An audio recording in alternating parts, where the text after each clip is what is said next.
Hi, my name is Joe, and welcome to another edition of Joe's Technology. Today I'm looking at the installation procedure for Windows 7. Now, you may be wondering, hey, this is 2013. Windows 8 has been out for over a year. Why are we looking at an installation procedure for Windows 7? Well, the short answer is nobody wants Windows 8, or at least nobody that I know. It's unfortunately just not as good. They took features that were took features out of Windows 7 that we had previously. I'll give you an easy one. Take a DVD, stick it into a Windows 8 machine, and ta-da, it will not play. You have to pay extra to download software to be able to watch your movie. Stick it into a Windows 7 machine, you're watching your movie in seconds. Lots of piddly little things, and they just took them out and then wanted to charge extra for what we already had. Lots and lots of restrictions on software. If I pay for an operating system and I pay for a computer, it better do whatever I tell it. Otherwise, to me, it's garbage. Those are appliances if they're not doing what they're told. So a lot of people are going back to Windows 7. Here, I'll go ahead and accept the license terms. You don't actually have to read them, but if you wanted to, you could scroll through this. They don't really mean anything because usually these things contain a statement that says, can be changed at any time for any reason, blah, blah, blah, blah, blah. So they only mean whatever the manufacturer wants them to mean that day. All right, well, as you can see, we have two options for installing. Windows 7, even though this is a blank computer, has not bothered to look at the hard drive to see that it is in fact blank. So it's actually offering us the opportunity to upgrade. You can click upgrade, but nothing will happen because there's nothing to upgrade. So here it's where it says install a new copy, which is, oh, that's custom, that's advanced. Why would anyone ever want to do that? Surely you only want to get Windows pre-installed on your computer. Well, these days the only thing that comes pre-installed if you buy it at a store usually is Windows 8 by and large. Specialty stores you might be able to find Windows 7 or Linux, which is better. But for everybody else, we might have to install it if you want to get it onto a machine. That's what I'm here to help with. Okay, as you can see, our hard drive is empty. There's no space allocated on it. So I'll just go ahead and click Next and allow Windows to set the drive up however it likes. So it's going to partition out the drive. It'll just basically make one big partition that fills up the entire drive. It'll copy over all the files from the disk and then expand them. And once the files are copied locally to the hard drive and unpacked, then it'll begin the installation procedure. It'll also check for updates since it realizes that we're connected to a network. And in my case, mine is a physical local area network. So it's within my firewalls, and it realizes that there are no passwords inside the network, so it's able to see out to the public internet. Otherwise, it would probably go ahead and skip that step. Okay, now this will take a few minutes to go ahead and copy over all the files, so I'll just go ahead and fast forward this point, and we'll pick it up after the files have finished transferring over. This usually takes about 10-15 minutes. It depends on how fast your computer is. It could take longer. Okay, it looks like Windows is just about finished copying its files onto the hard drive, so now it's time to go out to the internet and look for updates.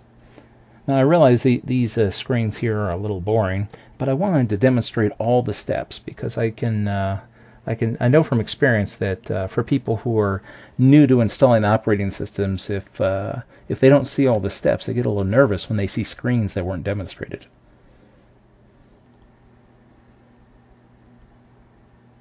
Okay, now the computer is rebooting, now that we have Windows installed on the hard drive.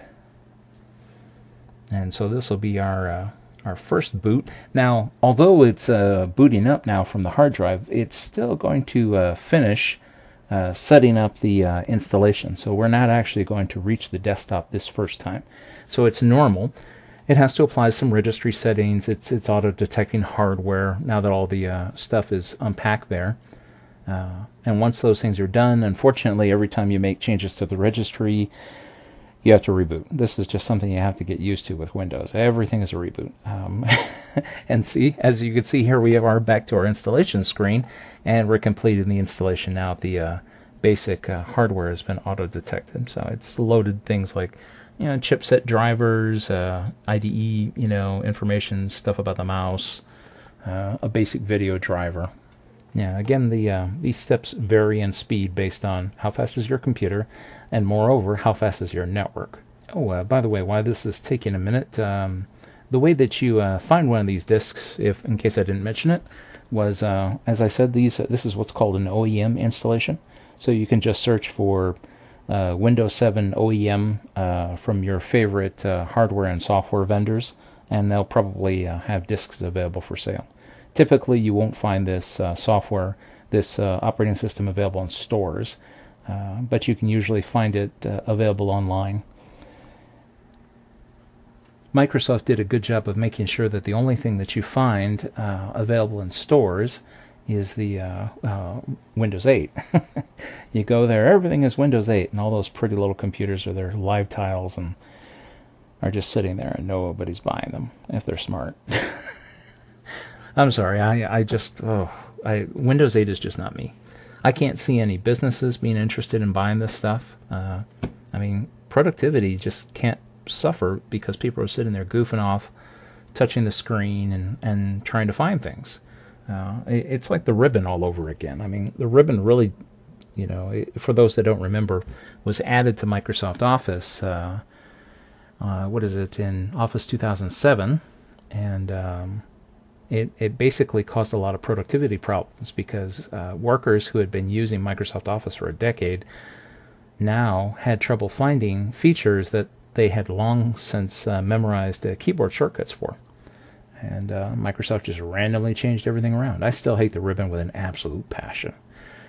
If you do too, try LibreOffice. It's a free Office suite, and it looks a whole lot like Microsoft Office did before the ribbon. Alright, so here this is the screen that you've probably seen when you've unboxed a brand new computer. The operating system was loaded on the hard drive. Since all the registry settings are in place, the second boot is where we actually set up Windows and log in for the first time. So in this case, I'll just put Joe. Whoops. Oh, I have to make sure that I'm actually clicked on here. Joe. And type a password and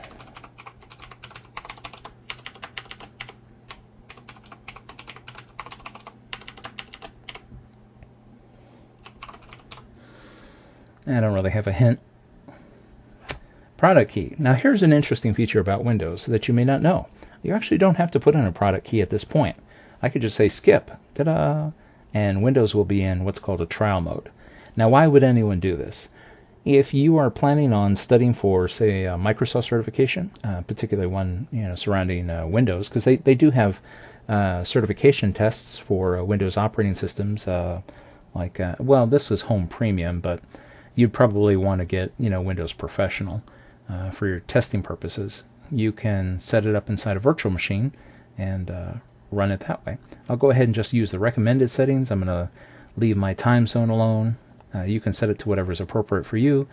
In my case, I'm on a home network, so I'll just go ahead and tell the computer that, and it sets up the security with the default profiles.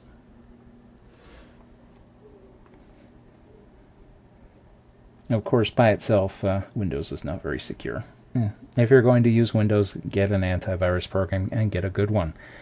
Windows sadly will allow programs to execute with full administrator rights and do terrible things. Never mind that baloney about, well, I wasn't logged in as an administrator. That they have so many different ways of getting in there and tricking Windows into doing things it shouldn't. That's why I'm a Linux person. I only use Windows when I have to.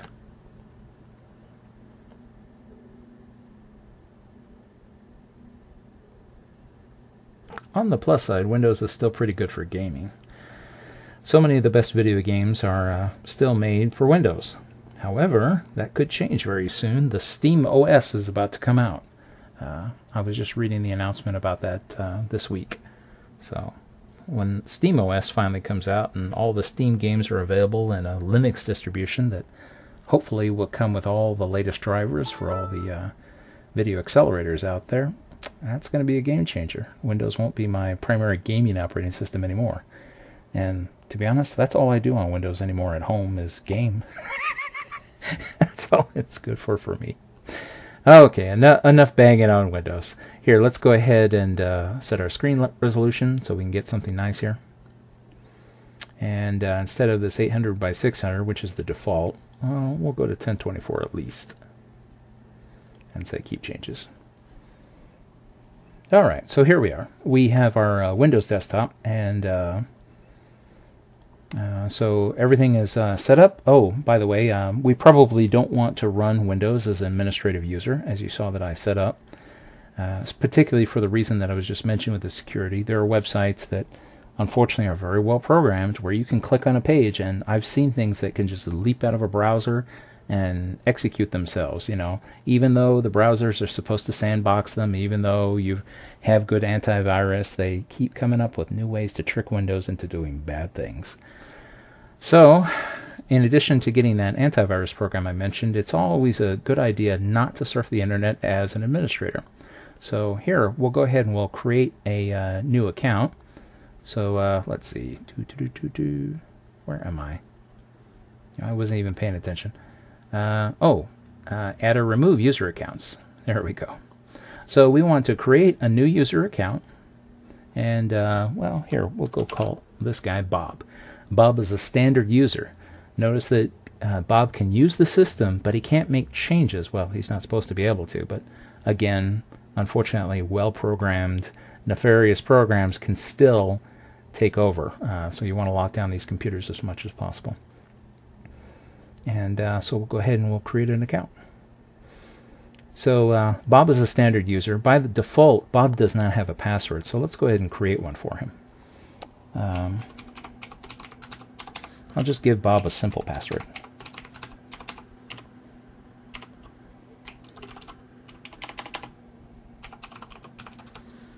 And that will be his hint, your dog.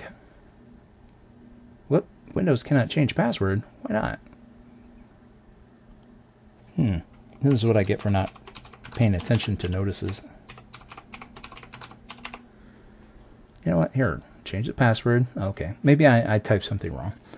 Okay, so now Bob is set up. He's a standard user, and he's password protected. So I should be able to log out and log in as Bob now. That way, the Joe account is only used for installing software.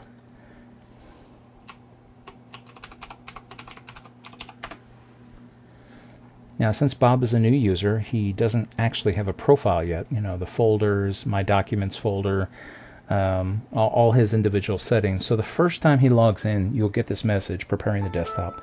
This is normal. This is just the way Windows works. It takes a few minutes. Okay, so now I have a limited user, and if I was to go in here and tell the computer, hey, I would like to install some software, it would say, what's your administrative password, please? Oh, let's see, programs. Oh, you know what? Updates. Those are always good. Oh, did it? Yeah. And if I go to change settings, never check for updates. Yeah, see, it challenges me for that administrative password. And if I'm Bob, this is great, children, relatives, friends who share your computer, people you don't want making changes to your system. Don't share that administrative password, and they won't be able to. Okay, so Bob can't make changes to the system, but beware, there are nefarious programs that still potentially could. Okay, so that's our installation procedure for Windows 7 Home Premium. Oh, if you're curious, this is the 64-bit edition, since this computer has 8 gigs of RAM. So enjoy, and I hope that you're able to use the version of Windows that you want. Bye.